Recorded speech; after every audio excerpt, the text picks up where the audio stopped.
Hi everyone, welcome back to my channel TV Bengali. তো আমি SSC MTS এর জন্য জিকে মক টেস্ট ক্লাস করাচ্ছিলাম। আজকে মক টেস্ট নাম্বার 9। যারা আগের ক্লাসগুলি দেখোনি তোমরা প্লেলিস্ট থেকে সেটা দেখে নিতে পারো। আশা করি তোমাদের ক্লাসগুলি অনেক হেল্পফুল হবে। আর চ্যানেলের পিডিএফ তোমরা টেলিগ্রাম চ্যানেলে পেয়ে যাবে, ডেসক্রিপশনে লিঙ্ক দেওয়া রয়েছে, সেখান থেকে তোমরা জয়েন হয়ে যাও। বুঝতে পেরেছো? তো চলো তাহলে স্টার্ট করি। ফার্স্ট কোয়েশ্চেন রয়েছে, বৌদ্ধ ধর্মগ্রন্থ পিটকগুলির মধ্যে কোনটিতে সংঘের সন্ন্যাসী ও সন্ন্যাসিনীদের জন্য নির্ধারিত নিয়মাবলী মনাস্টিক ডিসিপ্লিন লিপিবদ্ধ আছে? অপশন নাম্বার সি, বিনয় পিটক। এবার দেখো, বৌদ্ধ ধর্মগ্রন্থ ত্রিপিটকের 3টি অংশ। একটি হচ্ছে বিনয় পিটক, এতে বৌদ্ধ সংঘের নিয়মাবলী ও শৃঙ্খলা মানে রুলস অফ মনাস্টিক ডিসিপ্লিন রয়েছে। এবং সূত্র পিটক, এতে বুদ্ধের উপদেশাবলী ও বাণী টিচিং অফ বুদ্ধা রয়েছে। আর অভিধর্ম পিটক, এতে বৌদ্ধ দর্শনের মনোবৈজ্ঞানিক বিশ্লেষণ ও উচ্চতর মতবাদ মানে ফিলোসফিক্যাল ইন্টারপ্রিটেশন রয়েছে। আর জাতক হলো সূত্র পিটকের অংশ, যেখানে বুদ্ধের পূর্বজন্মের কাহিনী আছে। এই ডিটেলসগুলো তোমরা একটু খেয়াল করবে। কোয়েশ্চেন নাম্বার 2, নিম্নের কোন প্রাচীন গ্রন্থটি শুঙ্গ রাজবংশের রাজনৈতিক ও সামাজিক ইতিহাস বর্ণনা করে? Option number B, Malavikagnimitram. এই মানবিকাগ্নিমিত্রম হলো বিখ্যাত সংস্কৃত নাট্যকার কালিদাস রচিত একটি নাটক। এই নাটকের প্রধান চরিত্র হলো শুঙ্গ রাজবংশের প্রতিষ্ঠাতা পুষ্যমিত্র শুঙ্গের পুত্র অগ্নিমিত্র এবং মালবিকা নাম্নী এক রাজকন্যা। আর মুদ্রা রাক্ষস বিশাখা দত্ত রচিত। আর চন্দ্রগুপ্ত মৌর্যের উত্থান বর্ণনা করে এই মুদ্রা রাক্ষস। আর হর্ষচরিত, এটা বাণভট্ট রচিত হর্ষবর্ধের জীবনী সম্বন্ধে এটা লেখা। কোয়েশ্চেন নাম্বার 3, কোন ব্রিটিশ গভর্নর জেনারেল বিধবা পুনর্বিবাহ আইন উইডো রিম্যারেজ অ্যাক্ট পাস হওয়ার সময় ভারতের গভর্নর জেনারেল হয়েছিলেন? জেনারেল ছিলেন?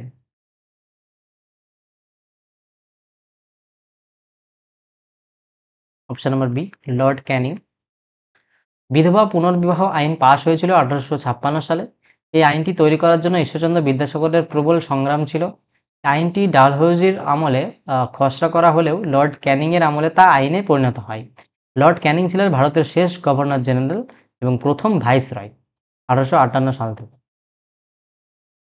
4, হিন্দুস্তানি শাস্ত্রীয় সঙ্গীতের বিভিন্ন ঘরানা কোন বিষয়টি নির্দেশ করে? অপশন নম্বর বি, সঙ্গীত পরিবেশনের রীতিনীতি ও শৈলীর বংশানুক্রমিক ধারা। এই ঘরানা বলতে বোঝায় একটি নির্দিষ্ট শিক্ষক শিক্ষার্থী পরম্পরা, যা সঙ্গীতের স্টাইলিস্টিক স্কুল, যা একটি নির্দিষ্ট ঐতিহাসিক কেন্দ্র যেমন গোয়ালিয়র, জয়পুর, পাতিয়ালা, আগ্রা এ থেকে উদ্ভূত হয়। প্রতিটি ঘরানার গায়কী, রাগের পরিবেশন ও সুরের কারুকার্যের নিজস্ব স্বতন্ত্রতা ঐতিহ্য রয়েছে। আর গোয়ালিয়র ঘরানা হলো হিন্দুস্তানি শাস্ত্রীয় সঙ্গীতের সবচেয়ে প্রাচীন ঘরানা। এইটুকু এখান থেকে এটা মনে রাখলে হবে জাস্ট। গোয়ালিয়র ঘরানা হলো হিন্দুস্তানি শাস্ত্রীয় সঙ্গীতের সবচেয়ে প্রাচীন ঘরানা। কোয়েশ্চন নম্বর 5, উড়িষ্যায় অবস্থিত বিখ্যাত লিঙ্গরাজ মন্দির স্থাপত্যের কোন শৈলীর উদাহরণ? অপশন নাম্বার সি, নাগারা শৈলী। লিঙ্গরাজ মন্দির ভুবনেশ্বরে অবস্থিত এবং শিবের একরূপ ত্রিভুবনেশ্বরের উদ্দেশ্যে নিবেদিত। আর নাগার শৈলী হলো উত্তর ভারতীয় মন্দির স্থাপনের প্রধান শৈলী, যার প্রধান বৈশিষ্ট্য হলো রেখা দেউল বা বক্রাকার চূড়া বা শিখার। আর দ্রাবিড় শৈলী হলো দক্ষিণ ভারতীয় মন্দির স্থাপত্য, যেমন মীনাক্ষী মন্দির, এবং এর প্রধান বৈশিষ্ট্য হলো উঁচু প্রবেশদ্বার বা গোপুরাম। 6, কত্থক নৃত্যের অন্যতম প্রধান কেন্দ্র বা ঘরানা হলো কোনটি? Option number C, Jaipur. Kathak হলো উত্তর ভারতের একমাত্র শাস্ত্রীয় নৃত্য, যার নাম কথা বা গল্প বলার শব্দ থেকে এসেছে। কত্থক নৃত্যের প্রধান 3টি ঘরানা হলো জয়পুর, পদ সঞ্চালন ও তালের উপর জোর; লখনৌ, নম্রভঙ্গি ও ভাবনার উপর জোর; আর বারাণসী, নাটকীয়তার উপর জোর। আর কত্থক নৃত্যশৈলীতে হিন্দু ও মুসলিম সংস্কৃতির প্রভাব লক্ষ্য করা যায়। 7, অমরকোষ নামক সংস্কৃত অভিধানটি কে রচনা করেছিলেন?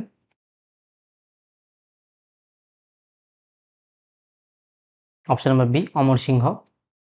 অমরকোষ হল প্রাচীন ভারতের অন্যতম গুরুত্বপূর্ণ পদ্মাগারে রচিত শব্দকোষ বা অভিধান। অমর সিংহ ছিলেন গুপ্ত যুগের শাসক দ্বিতীয় চন্দ্রগুপ্ত বিক্রমাদিত্যের দরবারে নবরত্নদের অন্যতম। এটি 3টি কাণ্ড বা খণ্ডে বিভক্ত, প্রায় 10,000 শব্দ এতে অন্তর্ভুক্ত।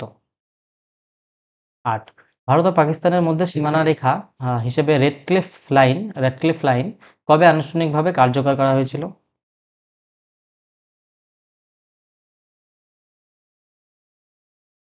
অপশন নাম্বার সি 1947 সালের 17ই আগস্ট। এই সীমানা রেখা তৈরি করেন ব্রিটিশ আইনজীবী স্যার সিরিল রেডক্লিফ। সীমানা কমিশন গঠিত হয়েছিল 1947 সালে 3 জুন। ভারত ও চীনের সীমানাকে ম্যাকমোহন লাইন বলা হয়। ভারত ও আফগানিস্তানের সীমানা রেখাকে ডুরান লাইন বলা হয়। 9 ইন্টারন্যাশনাল কোর্ট অফ জাস্টিস এর সদর দপ্তর কোথায় অবস্থিত? Option number C the Hague, Netherlands. ICJ হলো জাতিসংঘের 6টি প্রধান অঙ্গের মধ্যে এক মাত্র সংস্থা যার সদর দপ্তর নিউ ইয়র্কের বাইরে অবস্থিত। এটি প্রতিষ্ঠিত হয়েছিল 1945 সালে এবং এটি রাষ্ট্রগুলির মধ্যে আইনি বিরোধ নিষ্পত্তি করে। এর বিচারপতিদের মেয়াদ 9 বছর। 10 কুইন্সবেরি নিয়মাবলী কোন খেলার সাথে সম্পর্কিত? Option number C boxing. Queensberry নিয়মাবলী হলো আধুনিক বক্সিং এর ভিত্তি যা 1867 সালে তৈরি করা হয়। এর আগে বক্সিং এর কোনো আনুষ্ঠানিক নিয়ম ছিল না। এই নিয়মে গ্লাভস পরা বাধ্যতামূলক করা হয়। হকির সঙ্গে যুক্ত একটি গুরুত্বপূর্ণ ট্রফি হলো রঙ্গাস্বামী কাপ। 11 ভারতের কোন শহরকে এশিয়ার ডেট্রয়েট বলা হয়? Option number B Chennai. মার্কিন যুক্তরাষ্ট্রের ডেট্রয়েট শহরটি প্রধানত মোটরগাড়ি শিল্পের জন্য বিখ্যাত। চেন্নাই, তামিলনাড়ু ভারতের মোটরগাড়ি এবং যন্ত্রাংশ উৎপাদনের প্রধান কেন্দ্র হওয়ার কারণে এই নামে পরিচিত। আর বেঙ্গালুরুকে ভারতের সিলিকন ভ্যালি বলা হয়। জামশেদপুরকে ভারতের ইস্পাত নগরী, স্টিল সিটি অফ ইন্ডিয়া বলা হয়। 12 দাদাসাহেব ফালকে পুরস্কার কোন ক্ষেত্রে শ্রেষ্ঠ অবদানের জন্য দেওয়া হয়? অপশন নাম্বার সি চলচ্চিত্র শিল্প। দাদাসাহেব ফালকে পুরস্কার হলো ভারতীয় চলচ্চিত্রের সর্বোচ্চ সম্মান। এটি ভারত সরকার কর্তৃক 1969 সালে প্রবর্তন করা হয়। দাদাসাহেব ফালকেকে ভারতীয় চলচ্চিত্রের জনক বলা হয়। তার প্রথম পূর্ণদৈর্ঘ্যের চলচ্চিত্র হলো রাজা হরিশ্চন্দ্র, 1913 সাল। 13 ভারতের সংবিধানে এক নাগরিকত্ব সিঙ্গেল সিটিজেনশিপের ধারণাটি কোন দেশের সংবিধান থেকে নেওয়া হয়েছে? Option number C Britain. ভারতীয় যুক্তরাষ্ট্রের ব্যবস্থা থাকা সত্ত্বেও এক নাগরিকত্বের নীতি নেওয়া হয়েছে, যার ফলে ভারতীয় নাগরিকরা শুধুমাত্র কেন্দ্রেই নাগরিক, রাজ্যের নয়। মার্কিন যুক্তরাষ্ট্রের দ্বি-নাগরিকত্ব ডুয়াল সিটিজেনশিপ প্রচলিত। ব্রিটেন থেকে আরও নেওয়া হয়েছে, যেমন সংসদীয় সরকার, আইনের প্রশাসন এবং দ্বিকক্ষ বিশিষ্ট সংসদ। 14 সংবিধানে কোন অনুচ্ছেদের অধীনে রাষ্ট্রপতি সুপ্রিম কোর্টের থেকে পরামর্শ চাইতে পারেন? অপশন নাম্বার সি অনুচ্ছেদ 143। অনুচ্ছেদ 143 রাষ্ট্রপতিকে দুটি ক্ষেত্রে সুপ্রিম কোর্টের পরামর্শ চাওয়ার ক্ষমতা দেয়। একটি কি আইন বা সাংবিধানিক প্রশ্ন, এবং দুটি কোনো প্রাক সাংবিধানিক চুক্তি বা দলিল সংক্রান্ত বিরোধ। সুপ্রিম কোর্টের দেওয়া পরামর্শ রাষ্ট্রপতি গ্রহণ করতে বাধ্য নন। অনুচ্ছেদ 124 সুপ্রিম কোর্ট গঠন সংক্রান্ত রয়েছে। 15 ভারতে পঞ্চায়েতি রাজ ব্যবস্থা প্রবর্তনের জন্য কোন কমিটির সুপারিশ করা হয়েছিল? অপশন নাম্বার বি বলবন্ত রায় মেহতা কমিটি। বলবন্ত রায় মেহতা কমিটি 1957 সালে ত্রিস্তরীয় মানে 3 টায়ার পঞ্চায়েতি রাজ ব্যবস্থার সুপারিশ করেছিল। এই সুপারিশের ভিত্তিতে 1959 সালে রাজস্থানের নগর জেলায় প্রথম পঞ্চায়েতি রাজ চালু হয়। অশোক মেহতা কমিটি 1977 দ্বিস্তরীয় ব্যবস্থার সুপারিশ করেছিল। আর 73তম সংবিধান সংশোধনীতে 1992 সালে পঞ্চায়েতি রাজকে সাংবিধানিক মর্যাদা দেওয়া হয়। 16 ভারতের কোন রাজ্যের উপকূল রেখা মালাবার উপকূল রেখা নামে পরিচিত? Option number C Kerala. ভারতের পশ্চিম উপকূলের দক্ষিণাংশ অর্থাৎ কেরালার উপকূল মালাবার উপকূল নামে পরিচিত। গোয়া ও কর্ণাটকের উপকূল কোঙ্কন উপকূলের অংশ, ইম্পর্টেন্ট। তামিলনাড়ুর উপকূল হলো করমণ্ডল উপকূলের অংশ। আর মালাবার উপকূলে বর্ষাকালে লবণাক্ত জলের হ্রদ বা কয়াল দেখতে পাওয়া যায় মালাবার উপকূলে। এটা খুবই ইম্পর্টেন্ট, মনে রাখবেন। 17 পৃথিবীর বাইরে অন্য কোনো গ্রহ বা চাঁদে প্রথম মানুষের পা দেওয়া হয় কোন মহাকাশযানের মাধ্যমে? Option number B Apollo 11। Apollo 11 ছিল নাসার একটি মহাকাশ মিশন যা 1969 সালের 20 জুলাই চাঁদে সফলভাবে মানুষ অবতরণ করে। প্রথম চাঁদে হাঁটা মানুষটি হলো নীল আর্মস্ট্রং, সবাই জানো। আর ভয়েজার 1 হলো সৌরজগতের বাইরে যাওয়া প্রথম মানবসৃষ্ট মহাকাশযান। 18 গ্লোবাল ওয়ার্মিং এর জন্য দায়ী প্রধান গ্যাস কোনটি? Option number C carbon dioxide. এগুলো কি? এটা CO2 হবে শুধু। CO2 সবচেয়ে গুরুত্বপূর্ণ গ্রিনহাউস গ্যাস যা পৃথিবীর বায়ুমণ্ডল তাপকে আটকে রাখে। এই ডলার এগুলো ইন্টু মনে হবে এটা ইন্টু অন্যান্য গুরুত্বপূর্ণ গ্রিনহাউস গ্যাস যেমন মিথেন, এটা CH4 nitrous oxide N2O chlorofluorocarbon, এটা CFC। ঠিক আছে। গ্রিনহাউস গ্যাসগুলির বৃদ্ধির ফলে পৃথিবীর গড় তাপমাত্রা বৃদ্ধিকে গ্লোবাল ওয়ার্মিং বলা হয়। তো গুরুত্বপূর্ণ গ্যাসগুলি কি? CH4 methane, nitrous oxide N2O এবং ক্লোরোফ্লোরোকার্বন CFCs। 19 মুদ্রাস্ফীতি ইনফ্লেশন নিয়ন্ত্রণ করার জন্য আরবিআই নিম্নলিখিত কোন ব্যবস্থাটি গ্রহণ করে? Option number B, repo rate বৃদ্ধি করে। রেপো রেট বৃদ্ধি করলে বাণিজ্যিক ব্যাংকগুলির ঋণ নেওয়ার খরচ বাড়ে, ফলে ব্যাংকগুলি সাধারণ গ্রাহকদের জন্য সুদের হার বাড়িয়ে দেয়, যার কারণে বাজারে টাকার সরবরাহ কমে যায়। টাকার সরবরাহ কমলে চাহিদা কমে, যার ফলস্বরূপ মুদ্রাস্ফীতি নিয়ন্ত্রিত হয়। এই প্রক্রিয়াকে কন্ট্রাকশনারি মনিটারি পলিসি বলা হয়। 20 ভারতে কোন ধরনের বেকারত্ব আনএমপ্লয়মেন্ট একজন ব্যক্তি সারা বছর কাজে নিযুক্ত থাকলেও তার উৎপাদন ক্ষমতা কার্যত শূন্য থাকে?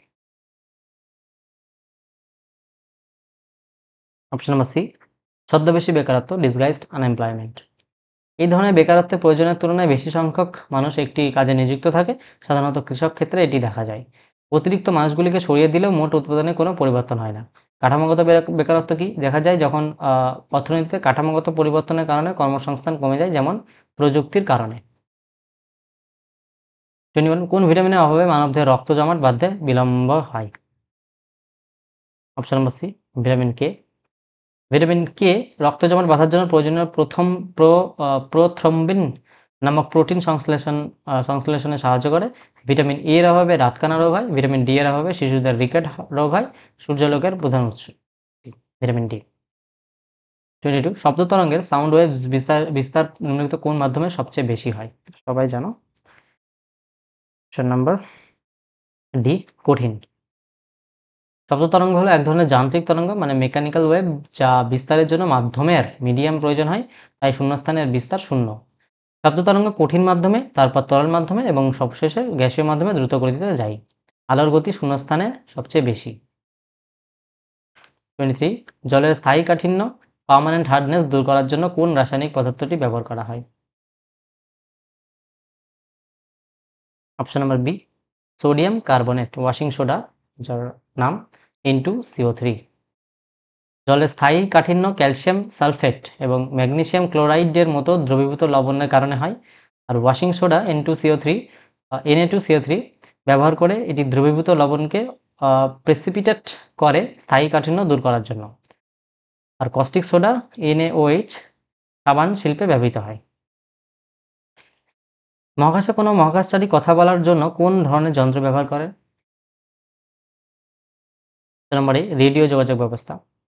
মহাকাশ হলো শূন্যস্থান, যেখানে শব্দের বিস্তারের জন্য প্রয়োজনীয় কোনো মাধ্যম নেই, তাই মহাকাশচারীরা কথা বলার জন্য রেডিও তরঙ্গ রেডিও ওয়েভস ব্যবহার করেন, যা বিদ্যুৎ চৌম্বকীয় তরঙ্গ হওয়ায় শূন্যস্থানে চলাচল করতে পারে। এই রেডিও তরঙ্গগুলি একে অপরের হেলমেট থাকা স্পিকারের মাধ্যমে ডিকোড করা হয়। 25 পেনিসিলিন আবিষ্কার করেন কি? Option number C, Alexander Fleming. Alexander Fleming 1928 সালে পৃথিবীর প্রথম অ্যান্টিবায়োটিক পেনিসিলিন আবিষ্কার করেন। এই পেনিসিলিন পেনিসিলিয়াম নোটেটাম নামক ছত্রাক ফাঙ্গাস থেকে তৈরি করা হয়।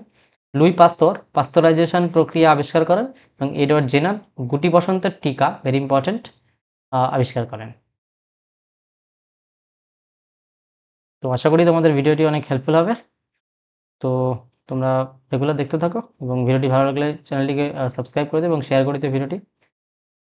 আর টেলিগ্রাম চ্যানেলে জয়েন হয়ে যাও, সেখানে তোমরা PDF পেয়ে যাবে। বুঝতে পেরেছো? তো চলো দেখা হচ্ছে নেক্সট ভিডিওতে। Tata, bye bye.